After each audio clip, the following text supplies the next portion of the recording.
लोकसभा चुनाव में तीसरे चरण का प्रचार आखिरी दौर में है। इस बीच यूपी की चर्चित कैसरगंज लोकसभा सीट पर चर्चा तेज हो गई है। चर्चा इस बात की है कि आखिर बीजेपी यहां से किसे टिकट देगी।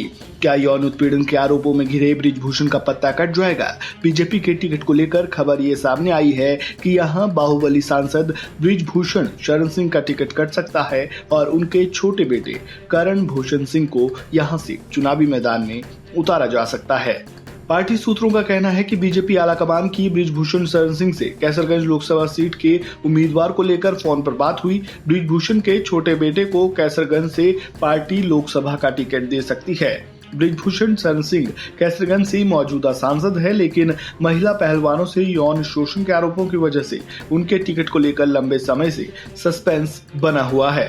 इससे पहले टिकट काटे जाने की अटकलों पर बृजभूषण ने पार्टी हाईकमान से कहा था कि मेरी गलती क्या है। इससे पहले टिकट में देरी पर बृजभूषण ने कहा था, पार्टी नेतृत्व को पता है कि इस सीट पर बीजेपी मजबूत है, टिकट के लिए एक दावेदार मैं भी हूँ, लेकिन अंतिम फैसला पार्टी हाईकमान को लेना है।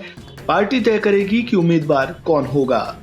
हालांकि बाद में पार्टी हाईकमान और बृजभूषण के बीच दिल्ली में भी बातचीत हुई और अब बेटे के टिकट को लेकर फॉर्मूले पर सहमति बन गई है।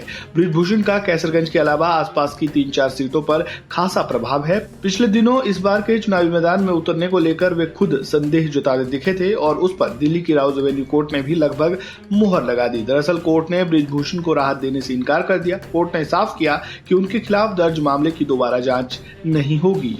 राउज एवेन्यू कोर्ट ने लगे आरोपों की दोबारा जांच से संबंधित याचिका को खारिज कर दिया है। रेसलिंग फेडरेशन ऑफ इंडिया के पूर्व अध्यक्ष और कैसरगंज शासन ने आवेदन के जरिए उनके खिलाफ लगे यौन उत्पीड़न के आरोपों की आगे जांच करने के लिए दिल्ली पुलिस को निर्देश देने की मांग की थी।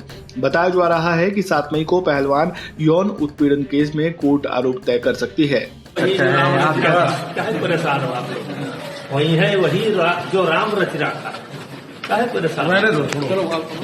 बता दें कि कैसरगंज में राजपूतों में बृजभूषण की अच्छी पकड़ है। ऐसे में मौजूदा सांसद का टिकट कटने से बीजेपी को नुकसान भी हो सकता है।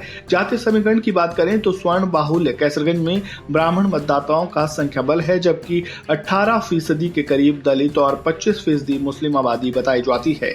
इसी समीकरण को साधने के लिए अब बृजभूषण के बेटे को मैदान में उतार सकती है। 2019 और 2014 के दोनों ही चुनाव में कैसरगंज सीट से बृजभूषण सिंह ने जीत दर्ज की है। कैसरगंज में लोकसभा चुनाव के 5वें चरण में वोटिंग होनी है। ऐसे में देश भर की निगाहें इस सीट पर टिकी हुई हैं कि इस बार बीजेपी यहां से किसे उम्मीदवार बनाती है।